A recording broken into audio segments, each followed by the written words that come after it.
தமிழகத்தில் மது, கஞ்சா, போதை கலாச்சாரத்தால் இளைஞர்கள், மாணவர்கள் பாதிக்கப்படுகின்றனர். பாலியல் வன்கொடுமை, கொலை, கொள்ளை தொடர்ந்து நடக்கிறது. லஞ்சம், ஊழல் காரணமாக எந்த வகையிலும் தமிழகத்தில் மக்கள் நிம்மதியாக வாழ இயலாத சூழல் நிலவுகிறது. தமிழ்நாட்டில் திமுக ஆட்சி அமைத்து முடிவடையும் தருவாயில் உள்ளது. ஆட்சி பொறுப்பேற்றதிலிருந்து அரசு அதிகாரிகளை திமுக பிரமுகர்கள் மிரட்டும் சம்பவங்களும் அதிகரித்து வருவதாக அரசு ஊழியர்களே குற்றம் சாட்டி வருகின்றனர். அதனை மெய்ப்பிக்கும் வகையில் ஆங்காங்கே வீடியோக்கள், ஆடியோக்கள் வெளியாகி சர்ச்சைகளை ஏற்படுத்தி வருகிறது. அதிகாரிகள் என் பேச்சை கேட்காவிட்டால் அவர்களின் கதையை முடித்து விடுவேன், அவர்கள் இனி இருக்க மாட்டார்கள் என திமுக மாவட்ட செயலாளர்களை வைத்து மிரட்டுவதுதான் திராவிட மாடலா என்ற கேள்விகள் எழுந்துள்ளது.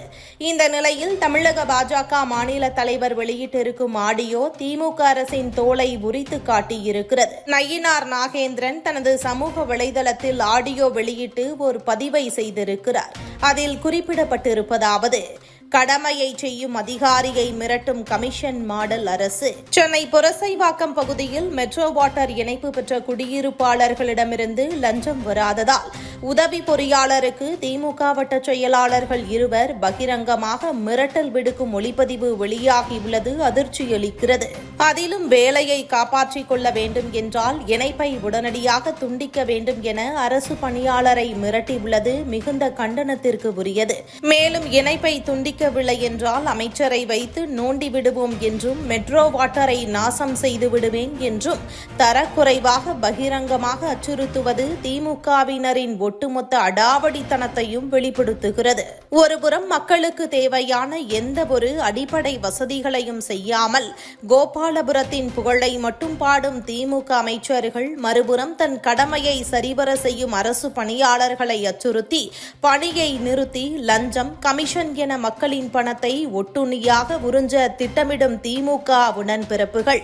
இப்படியாக ஓரணியில் திரண்டு தமிழகத்தை சுரண்டி கொள்ளையடிக்கும் திமுகவினர் நம் அனைவருக்கும் ஆபத்து. சார், நான் ரங்கநாதன் பேசுறேன் சார். சுந்தரம் லேன்ல ஒரு ட்ரைனேஜ் கனெக்ஷன், ஒரு மெட்ரோ கனெக்ஷன் கொடுத்துட்டு இருக்காங்க. கேட்டா நாங்க ஏ கிட்ட பேசி பண்றாங்க. எந்த அடிப்படையில் லைன் கொடுக்குறீங்க? 10 மாசத்துக்கு முன்னாடி அப்ளை பண்ண. சரி, எப்போனா பண்ணுங்க. நான் எனக்கு தெரியாதா? நான் தான் லைன் தான் நான் சுத்தினுக்கிறேன். நானே கொஞ்சம் வேலையை நிறுத்த சொல்லுங்க. பாத்துங்க சார், இதெல்லாம் ரொம்ப தப்பு பண்றீங்க. வேணாம், அதெல்லாம் நல்லா இருக்காது. நீங்க இப்பதான் வந்துக்கிறீங்க. நாளைக்கு எங்களை 2 லெட்டர் பல்ல வச்சா நீங்க ஒரு பனிஷ்மெண்ட் ஆயிடுங்க. என்ன முட்டாள்தனமான வேலை பண்ணிக்கிறீங்க? இப்போ ஆர்டரே என்ன வேலை பண்ணிக்கிறீங்க நீங்க? நான் கேட்குறேன். நீ புதுசாக வந்துட்டு உங்களுக்கு யார் சார் அவ்வளோ தைரியம் கொடுத்துட்டு? கவுன்சிலர் சொல்லிட்டு அவங்க சொல்லிட்டு என்ன வேணா பண்ணுறீங்களா? எப்படி அது மயில லைனே விட்டு அவங்க ரொம்ப மந்திரி விட்டுனா நோண்ட விட்டுருவோம் உங்களை. நான் போட்டுட்டோம் மெட்ரோ வாட்டே அசிங்கம் பண்ணி விட்டுருவோம்.